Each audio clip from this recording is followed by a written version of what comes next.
गण्या, ए गण्या, पोहे आणून दे बरं. अरे बापरे, गण्या तर अभ्यास करत आहे. जाऊ दे, मीच जाऊन आणतो. पहिले गण्याला विचारून घेतो का त्याला चहा वगैरे पाहिजे का, अभ्यास करून राहिला तर. गण्या, तुला चहा वगैरे पाहिजे का? काहून हो आई, असं काहून विचारून राहिली चहा वगैरे पाहिजे का? माया गण्या एवढा वाचून राहिला, त्याला झोप नाही येईल म्हणून चहासाठी विचारत आहे. कोणत्या विषयाचं वाचून राहिला बापू? कोणत्या विषयाचं नाही वाचून राहिलो, तुझ्या सुनेचे पत्र वाचून राहिलो. म्हणजे रे गण्या? अव्वा, तुझ्या सुनेनं मला पत्र लिहिले ना, ते वाचून राहिलो. कोणती सून? कोणती म्हणजे? इथं का मी 2-4 पोरीसोबत लग्न करणार आहे? केव्हा लग्न झालं तुझं? लग्न जरी व्हायचं राहिलं पण लग्न मी करणार आहे तिच्यासोबत, तर तुझी सूनच झाली ना. का म्हटलं? पुन्हा बोल गण्या. आई मारून काय नाही राहिली, मी का लहान राहिलो का आता?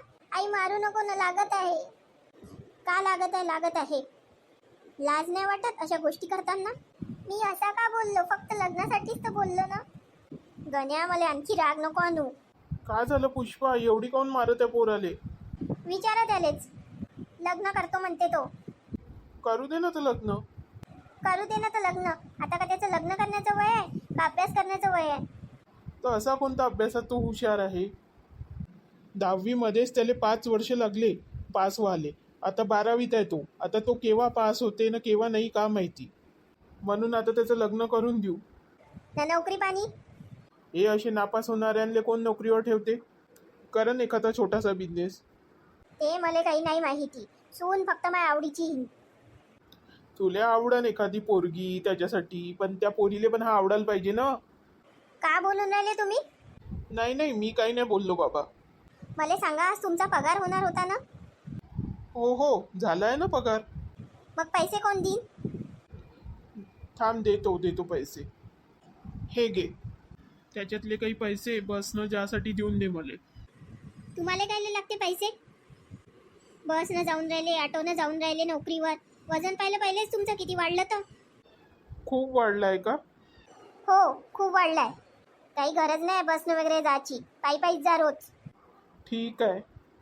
न गण्या, तू आजपासून त्या पोरीला विसरायचं. त्या लग्नाबद्दल त्या मावशीला सांगतो आजच. ते चांगल्या चांगल्या पोरी पाहिजे तुझ्यासाठी. त्याच पोरीसोबत ते लग्न लावून घेईन. ठीक आहे ना? हो, ठीक आहे. जातो मी. आता कुठे चालला? रावल्याकडे काही नोट्स आहे अभ्यासाचे, ते घेऊन येतो. ठीक आहे, जा. पाहिलं, असं वळणावर आणा लागते पोरांले. तुझं वळण लावणं म्हणजे का सांगायचं? 25 वर्षापासून मला किती चांगलं वळण लावलंय. का म्हणून राहिले तुम्ही? तुम्हाला एवढ्यात जास्त बोलणे येऊन राहिले हो ना? नाही, काही बोलणं नाही येऊन राहिलं मला.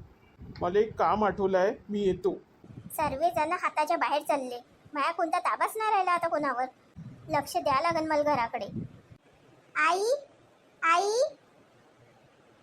का झालं रे गण्या? कायले आवाज देऊन राहिला? ने हे पोरगी कोण आहे? हे पोरगी कोण आहे, तू ओळखत नाही? मी तुला एका तासा पहिलेच तर सांगितलं का तुझ्या सुनेचे मी पत्र वाचून राहिलो. गण्या, तुला एवढं सांगितलं तरी लक्षात नाही आलं का माझी सून मी स्वतः सिलेक्ट करी. आता आई, तू न सिलेक्ट केली का मी न केली, त्याच्यात का फरक पडते? थांब रे गण्या, तू असा नाही ऐकशील. मगांचा मार तुला कमी झाला वाटते. का करत आहे सासूबाई हे? गण्याला मारत का बरं तुम्ही? गण्याला मारून कायले राहिली म्हणजे? आई आहे मी त्याची. पोरांना काही गुन्हा केला तर त्यांनी असंच बदलायला पाहिजे. अरे पण तो का आता तुमचा मुलगा राहिलाय का? मग काय झालंय तर? माझा नवराही झालाय ना, आणि माझ्या नवऱ्याला तुम्ही मारत का बरं आहे? मला छानपणा नको शिकू. आई आहे मी त्याची. मग मी पण तुम्हाला सांगून ठेवते की मी बायको आहे त्याची. कायची बायको आहे? ना साडी घातली आहे, ना हातात बांगडे आहे, ना मंगळसूत्र आहे. नवीन नवरीसारखी तर काही दिसूनही नाही राहिली. नवरी मी आहे ना, मग मला ठरवू द्या ना, मंगळसूत्र घालायचं की बांगड्या घालायच्या की नाही, आणि कोणते कपडे घालायचे. बस आता तेवढंच राहिलं आहे. किती बडबड करते रे तुझी आई गणू. चल आपण आज जाऊ. कुठं आज जाऊ? हे घर तुझं नाही आहे, माझं आहे. आजपासून माझंही झालं आहे. चल रे गणू. पाहिलं कशी तडतड करत आपल्या नवऱ्याला अंदर घेऊन गेली. म्हणजे गण्याचं लग्न तुला मान्य आहे ना? मला बिलकुल मान्य नाही त्याचं लग्न. अरे आताच तर तू म्हटलं की तिचा नवरा आहे तो म्हणून. मी ना असं काही नाही म्हटलं. अशी सून मला पाहिजे नव्हती. बरं झालं, शेरले सवा शेर. का म्हटलं तुम्ही ना?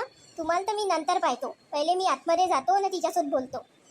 गणू, मला पाणी दे ना प्यायला. भांडू आहे ना, माझा गळा सुकून गेलाय पूर्ण. किती भांडते रे तुझी आई, बापरे. राणी थंड पाणी देऊ की गरम पाणी देऊ? तुझा स्वभाव पण खूप मजाकी आहे बाबा. कोणी का गरम पाणी पिणार आहे? थंडच पाणी पिईल ना. मजाक करत होतो राणी. थांब तू, मी आणून देतो पाणी. अरे वा, तुझ्याकडे चुलीवर जेवण बनते?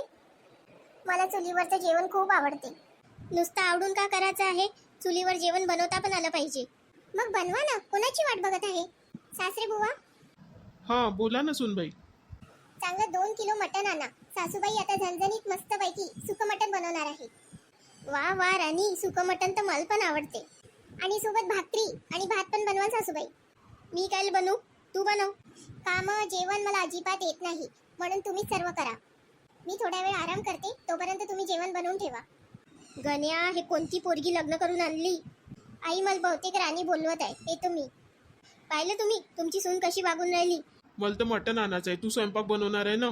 येतो मी.